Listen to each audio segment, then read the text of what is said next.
Good morning, all. This video is regarding our module 4 syntax analysis, and this is the content of our module 4. Basically, you already know about the syntax analysis in the phase of compiler phases. The syntax analysis is the second phase in your compiler, and it analyzes the syntactical structure of the given input. It will receive or the input will be given by our lexical analyzer as a tokens in the form of tokens. Once it is passed from once it is the tokens are passed to the parser or the syntax analysis phase, it will be generated a parse tree. The output of the syntax analysis will be always our parse tree. The input for the syntax analysis is our tokens, which is an output from your lexical analysis phase. That will be the input for syntax analysis, and the output from the syntax analysis will be always a parse tree. And next is, what is the need of, why do we need a syntax analyzer? What is the role of syntax analyzer? Apart from creating or apart from generating the parse tree, what the syntax analyzer will do? It syntax analyzer will check if the code is valid grammatically or not. And next thing is, syntactically analyzer helps you to apply the rules to the code. It will helps you to apply the rules. If you are passing any such expressions, that means you have to provide the rules. It will help you to apply that rules to the code. And next is, it helps you to make sure that the each opening braces has the corresponding closing braces. It is nothing but it will check the syntax whether all the open braces is, if you have opened any of the flower braces, it will check whether all the open flower braces are enclosed or closed at the end. And next is, each declaration has a type, and that the type must be existence. These are all the few needs of your syntax analysis or syntax analyzer phase. Next, in your syntax analysis, there are few basic terminologies. What are all the basic terminologies in your syntax analysis is, first is sentence. What do you mean by sentence? You already know that sentence in your general English, sentence is nothing but a set of characters which will give you the meaningful information. But in this, in your compiler designs, sentence is nothing but it is also a group of characters, or it is also a group of words. But here you are not checking for the meaningful information. Here your in sentence is nothing but a group of words which will give you the proper expression. You are checking for the expression. Sentence is a group of characters over some alphabets and which will give you the proper expressions. That is called as sentence. Already you know about lexeme and token. Lexeme is nothing but each and every character which is present in that particular set of code. Tokens are, for example, if, else, those are all called as, which will give you the complete word, that you will call as a token. Next is keywords and reserved word. Keywords, it is an identifier which is used as a fixed part of the syntax of a statement, and it is a reserved word which cannot use as a variable name or identifier. For example, your int or int is a keyword, and that is a reserved keyword which cannot be used in the further code. That is about keywords and reserved words. Next is your comments. You all know about comments. In the program, you will be adding the comments for a particular line, just to identify that what that actually what that code or what that statement will do. For that purpose, the developer will add the comments for the particular line. Next is delimits. Delimits, it is a syntactical element which marks the start or end of some syntactical unit. For example, while you are writing the code, while you are writing the algorithms, you will encounter the begin and end words. So in those are all called as delimiters. But in your coding, The open braces and the closed flower braces will be the delimiters for the particular block. That you will call it as a delimiters. Next is character set. What do you mean by character set? Character set is nothing but all the characters or all the alphabets will be presented, or it will be represented in ASCII values. That is character set. Next is identifiers. It is a restrictions of the length which helps you to reduce the readability of the sentences. And next is operator symbols. You all know the operator symbols. It means what are all the operations you can perform, either addition, subtraction, plus, minus, asterisk, or division symbol. Those are all the operator symbols. These are few basic terminologies in your syntax analysis. And next is what is the role of parser, or how your parser will work. As I said you, the parser will take the number of it will, if it is sending through the lexical analysis means, it will, the input will be always a tokens. What it will do, actually parser, what it will do, it will take the input as a string of characters which is easy for humans to write, and the parser will convert that into a data structures uh, which is easy for programmers to process. That is the parser. It will parse from one language to another. It is nothing but a human understandable code to executable code. It will convert from human understandable code to the executable code. This is the example for that. Usually, if you want to write two attributes or two attribute values means, we will use the commas, name, comma, age. This is the usual convention we will follow by the human beings. So it will be converted in the arrays, and it will be stored in the form of arrays, pair of arrays, which is easily understandable by the machine. And this is how actually in your compiler designer the parser will work. As I said you, first the input for the lexical analyzer will be the source program. From that source program, I already explained how these two phases will work in your previous chapter, lexical analysis chapter. From here, the token will be passed to your parser. Once it is passed, again the parser will request for the next token. Each and every so in your source program, each and every token will be generated once. So one token will be passed to the parser. Once it is done completely, then the parser will generate one parse tree. That parse tree will be sent to your in your phases of compiler. Next phase is your syntactic semantic analysis.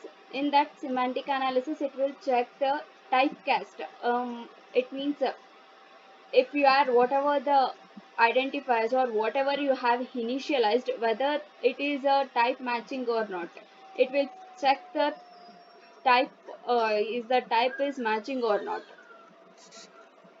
That is how your role of your parser, or that is how it will work. Next is your parsing technique. Then in your parsing technique, you will be having a two types. One is top-down parsing, and next one is bottom-up parsing.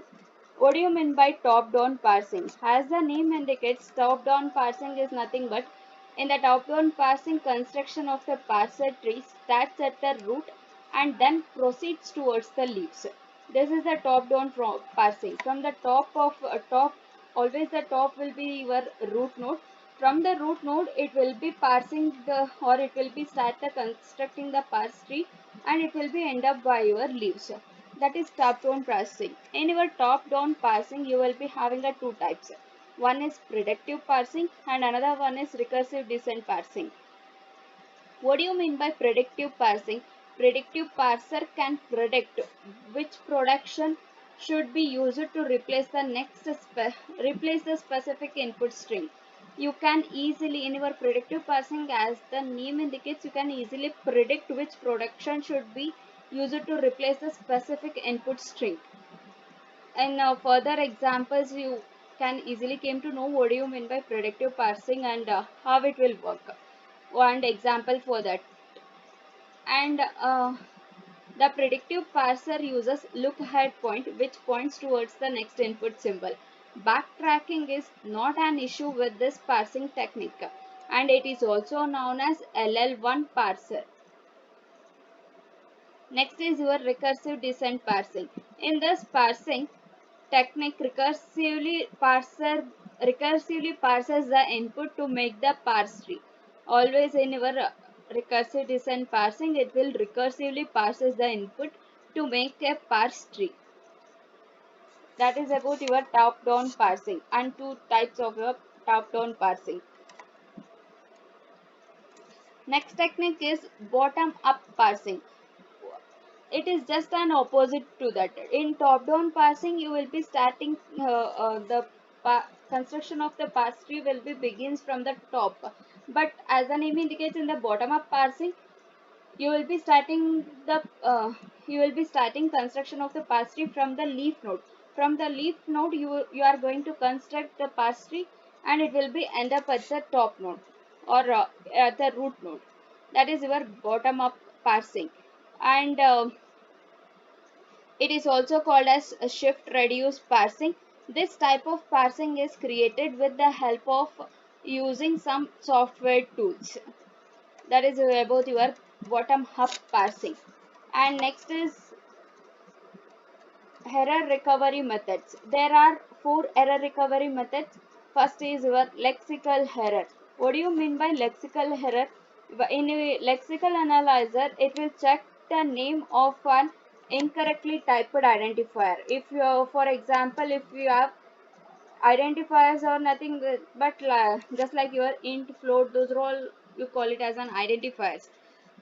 Whether the identifier or the spelling of that identifier is correct or not, it will be checked, or if it is wrong, then it will be showed as an lexical error. It will comes under the category of lexical error. And syntactic error, what it will check in syntactic error? In syntactic error, it will check whether the number of open braces and closed braces are same or not. In syntactic error, it will check the syntax, whether the open flower braces and closed flower braces are same or not. That is about your syntactical error. And next is your semantic error. In semantic error, as I already said you, in your semantic analyzer, what you will do, you will check or the compiler will check the type matching, whether the initialized or declared type and the whatever the value you are passing, both are having a type matching or not. It will check the compatibility of the type matching. That is done in your syntactical error. And last one is your logical error. Logical error is nothing but infinite loop and not reachable codes. Those are all called as logical errors. What are all the errors you will get from the lexical, syntactical and semantical? It will be pop up in the error form, but the logical error is very difficult to identify in your program, because some logical errors won't display the error itself. It won't pop up any error messages, but you won't get the exact output or the desired output. These are all the four error recovery methods. Using these four types, you can recover the errors. And next is error recovery strategies. In error recovery strategies, what are all the strategies you are using to recover those errors, or what are the strategies you will make to correct those errors? First is your statement mode recovery. In that, when the parser encounters an error, it helps you to take corrective step. It is nothing but in the statement recovery mode in statement mode recovery, what happens is it usually encounters like semicolon. If any semicolon is missing, it will always check statement in your coding. When you will call it as a statement is at the end, if there is a semicolon, then only you will call it as a statement in that particular programming language. So in your mode recovery, you will check whether the semicolon is there or not. And next method is your panic mode recovery.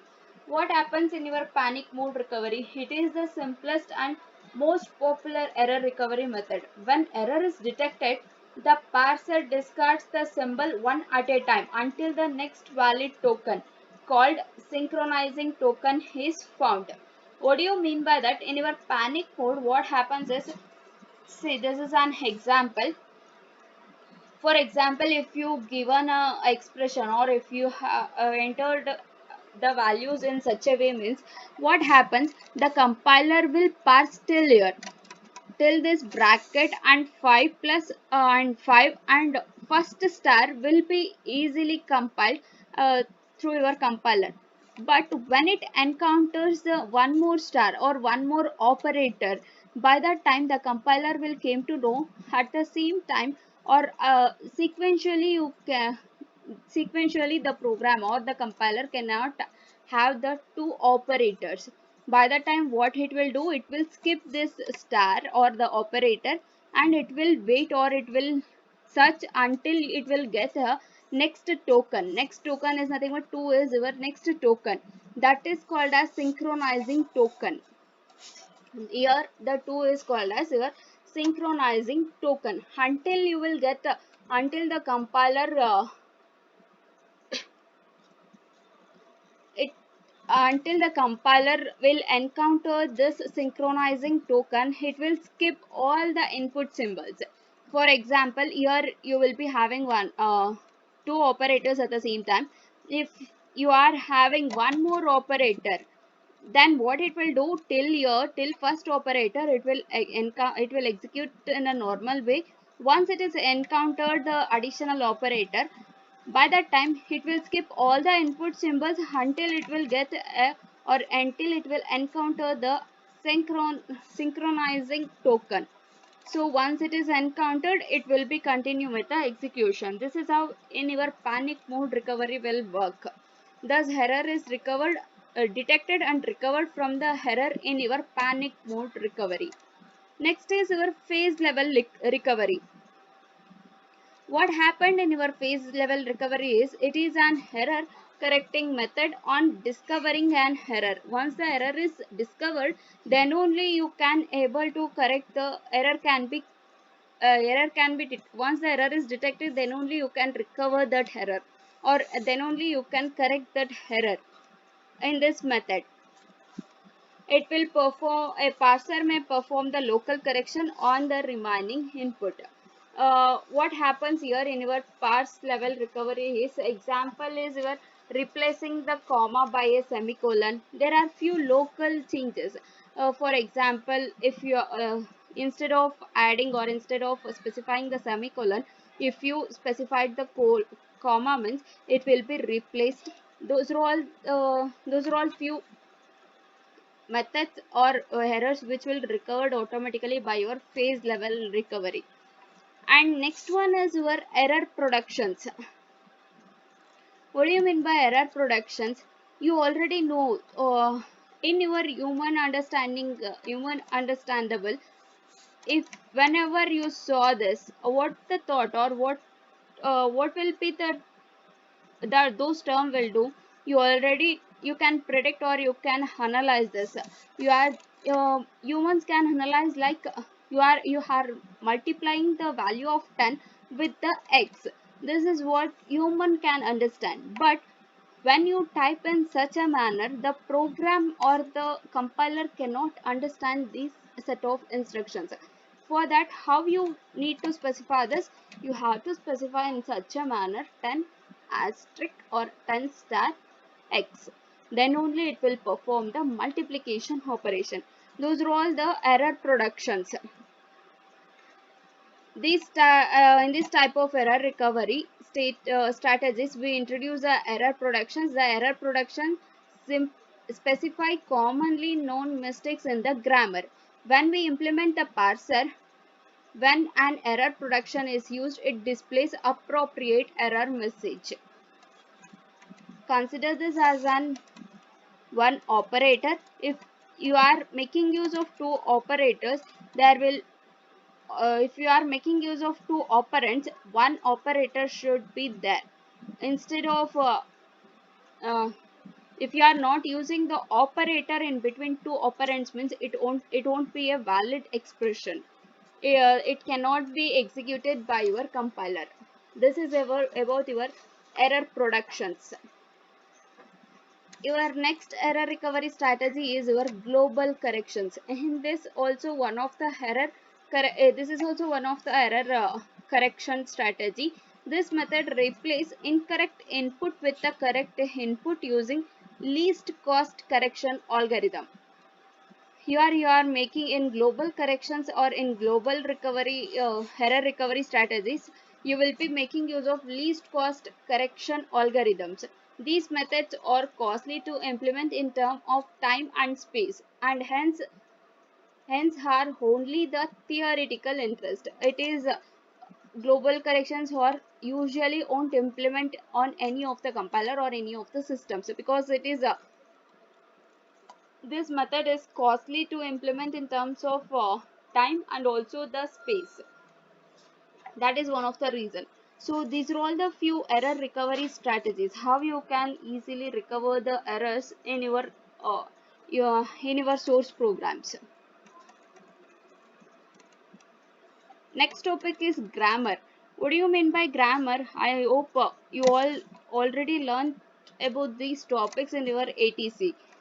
You already done with your ATC subject. So there are few rules to write the grammar. What are the rules? First is the non-terminal symbol should appear to the left of at least one production. In the next, I will say you what do you mean by terminal, what do you mean by non-terminal and all. And next is the goal symbol should never be displayed to the right of the equals of an production. The goal symbol or the destination symbol should not display to the right. And the last one is a rule is recursive if LHS appears in its RHS. These are all the few rules to write the grammar. And next one is national conventions. In those national conventions, you will be having two types. One is terminals and one another is non-terminals. What do you mean by terminals and what do you mean by non-terminals? Or for what and all you will call it as a terminal and non-terminal? Terminals are those which will be represented in the small letters or lowercase letters in the alphabet, such as small a, b, c. Those are all you call it as a terminals. And operator symbols such as plus, minus, asterisk, division, etc. These are all you will call it as a terminals. What else you will call it as terminals? Punctuation symbols like parenthesis, hash, comma, those are all terminals. Along with that, your digits 0 to 9, those are also you will call it as a terminals.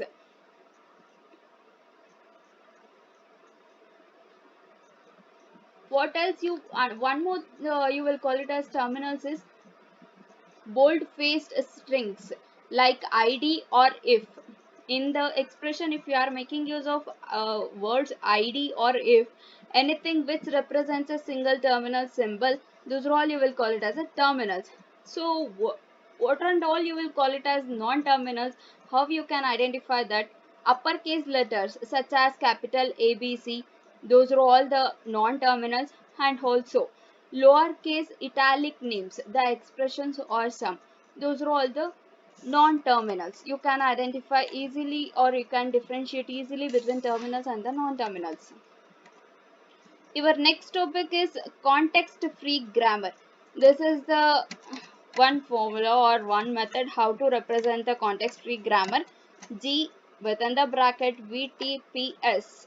Here what do you mean by V? V is nothing but the variables.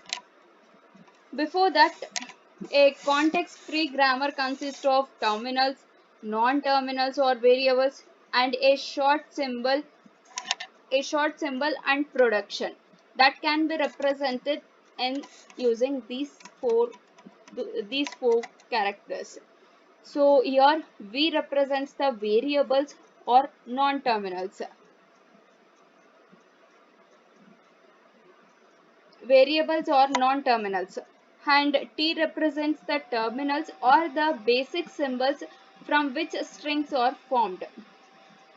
V represents, in a general term, V represents the non-terminals, T represents the terminals, and P is a production of the form. You will write the expression in such a manner. This is called as a production.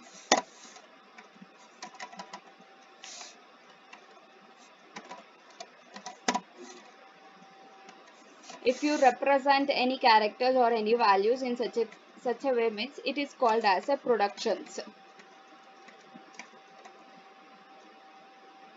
where A belongs to V and X belongs to V union T star. So what all you will call it as S? What do you mean by S? S represents the starting symbol. S represents the starting symbol and the set of string. It denotes the language generated by the program. Let's see the example. This is the first example. For example, this is your expression. Statements attends to if of expression, then if of expression statement, else statement. Here, what are all V and what are all T? The terminals are if and else. I already said you, if any of the word like your ID, if you encountered any such are terminals, if, else, open braces, closed braces, those are all call it as terminals. And these expressions and statements are the variables or the non-terminals. Your statement is the starting variable which you will use at the left hand side. It will be always a start variable. At the first expression's left hand side value will be your start variable. Here, this is the next second example. This is the common example you are making use. This is how you will write the grammar, right? S tends to small a and capital B. For the B, again you are writing the grammar or expression like B tends to small c D. For D, again you are specifying what is the value for D. D belongs to epsilon. So here, what are all the V, T and S? Here V is equal to, V is a variable or a non-terminal. So what are all the non-terminals here? S, B and D are the non-terminals. And T is nothing but a terminal. What are all the terminals here? Your lowercase alphabets A and C. Those are all the lowercase alphabets. Those are all called as terminals. And which is your starting symbol? S is your starting symbol. And P is given above. These expressions, whatever these expressions you have specified here, this is nothing but a production. And your next topic is grammar derivation. What do you mean by grammar derivation? In this grammar derivation, you will be having two types. One is leftmost derivation and next one is rightmost derivation. What do you mean by leftmost derivation? When the syntactic form of input is scanned and replaced in left to right sequence, it is also known as leftmost derivation. If you are scanning or if you are replacing the value, if you are constructing the parse tree from left to right sequence means, or if the expression is given, if you are replacing when the sequential form of input is scanned and replaced in left to right sequences, it is known as leftmost derivation. And what do you mean by rightmost derivation? Rightmost derivation is nothing but if the expression is given and you are replacing the value or input string from the right to left sequence means that is known as your rightmost derivation. These are the two grammar derivations you will be having. One is leftmost and another one is rightmost derivation. And these are the few difference between our syntax analyzer and the lexical analyzer. What are all the differences between our syntax analyzer and the lexical analyzer? First is a syntax analyzer mainly deals with the recursive constructs of the language. The lexical please go through the difference of your syntax analyzer and lexical analyzer. Already I explained this in your lexical analyzer chapter also. So your next topic is parse tree. What do you mean by parse tree?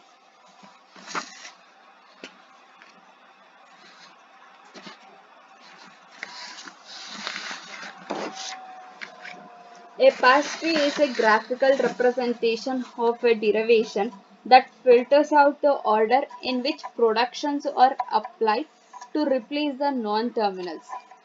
Parse tree is nothing but it is a graphical representation of a derivation. Whatever the expression or derivation you have specified, it is the graphical representation of that, and that filters out the order in which productions are applied to replace the non-terminals. This is nothing but your parse tree. Then what do you mean by ambiguity? What role or what kind of expressions you will call it as a ambiguity means a grammar that produces more than one parse tree for the same statement is said to be an ambiguous. A grammar that produces more than one parse tree for some sentences is said to be an ambiguous. If any of the given expression, if for any of the given expression, if you can able to or the parse tree can be derived in more than one method means it will be called as an ambiguous.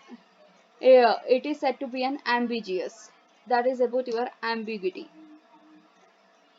Please go through the topics. If you get any doubt, revert me back.